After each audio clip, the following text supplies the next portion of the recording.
Hello ভক্তগণ, আজ এই সকাল প্রাতঃকালে আমি তোমাদেরকে ক্রোধ আর হিংসা এই দুটো প্রতিটি মানুষের মধ্যে যদি আস্তে আস্তে কমাতে পারো তাহলে কিন্তু জীবনে অনেক শান্তি পাবে।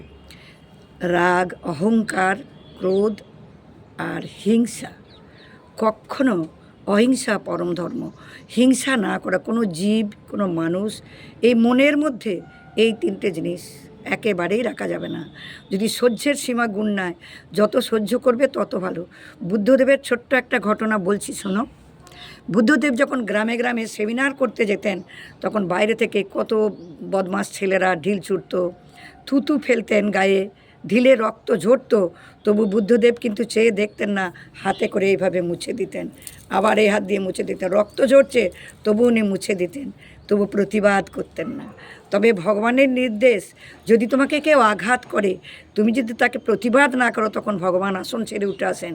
আর যদি প্রতিবাদ করে মারামারি করতে লাগে, তাহলে ভগবান কোনোদিন আসন ছেড়ে আর আসবে না। লক্ষ্মীকে বলবে, দেখো ভক্ত তো দুজনে দুজনের সমস্যা সমাধান করে নিচ্ছে, আমার আর যাওয়ার প্রয়োজন নাই, আমি ওখানে যাব না।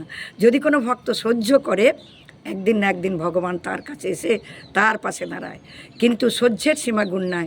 তাই হে ভক্তগণ, সহ্য গুণের মতো গুণ নাই। সহ্য যদি করতেই পারো, তাহলে সংসারে সব কিছু সহজে লভ্য হবে, সব কিছুই কিনতে পারবে, ভগবানকেও কিনতে পারবে। পয়সা দিয়ে তাকে কেনা যায় না, তাকে অশ্রু জল আর চোখের জল আর প্রেম, ভালোবাসা, এক মুহূর্তের জন্যেও তার কাছে তুমি আবেদন করে দেখো। যদি আবেদন করো, তোমার আবেদন মঞ্জুর হবে। আমি জানি সেই আবেদনটা অত সোজা নয়, সেই আবেদনটা খুব কঠিন আবেদন। সেই আবেদন তুমি তাকে বাধ্য করবে যে আমার এই সমস্যায় তুমি পাশে থাকবে প্রভু। অবশ্যই থাকবে, অবশ্যই থাকবে, কেননা উনি ভক্ত বাঞ্ছা